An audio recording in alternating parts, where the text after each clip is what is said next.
So one day we came to the station. My father used to take us to Penn Station, and the motormen, the conductors, and whoever was in charge of the trains, the long distance trains, took us down south. So what happened was they took us down south and gave us to our uncle when we would reach Columbia. And at this particular time, the uncle wasn't there. He was late.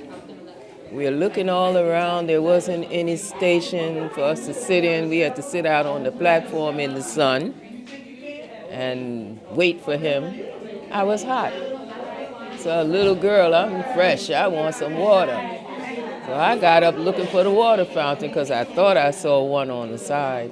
I saw the sign that said colored water fountain. And I had no idea what color was the water. So I got up to go and see. And the porter that was cleaning the station said, "Hey, you can't drink that water.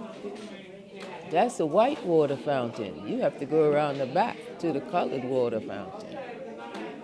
I was stunned because I don't know what color is the water.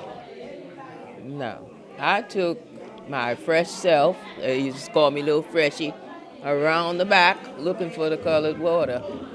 There was a faucet sticking out the wall. Flies were all around. The smell of urine, which I know I wouldn't drink anything from there. And it said on the thing, colored water.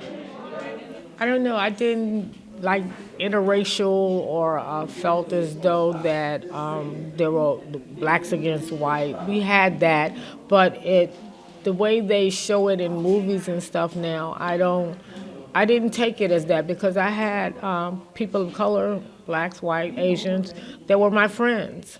And we grew up together. So I remember, my mom's not eating and always feeding us, and we didn't have enough. But then when we got older, I did a little babysitting job and stuff like that. And my sister was up here in New Jersey, and she said to my father, she said, "If you want to live a good life, come to New Jersey." And she said, "And it's going to be better for you." And that's what we did.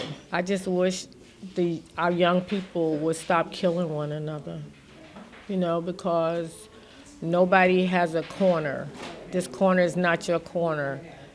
You have people that pay taxes that live on that block. If anybody's corner, it's their corner. It's not your corner.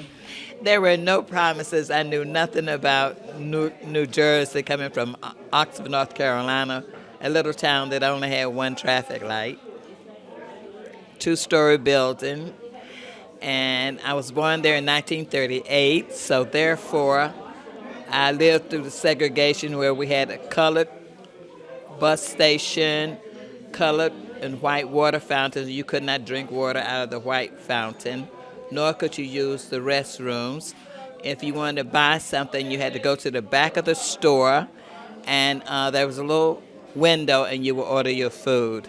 When the rebellion started in Newark, I was an employee of Greystone Hospital, and I had a rough time getting home because I was working, and then as I was coming home, that's when you saw everything was going on, and I guess it was the National Guard was on my street.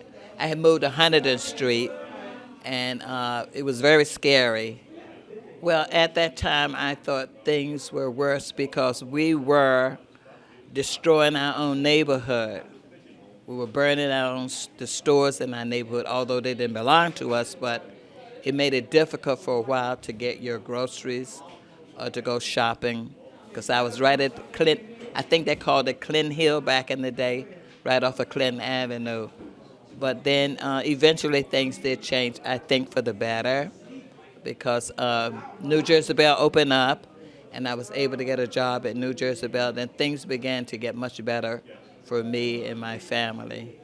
I see Newark as a great place to live, a great place to raise your children, and I think our mayor, Rasber Rocker, is doing an excellent job. The opportunities are here for all of us, for all races. If you embrace it, if you want it, reach out and get it.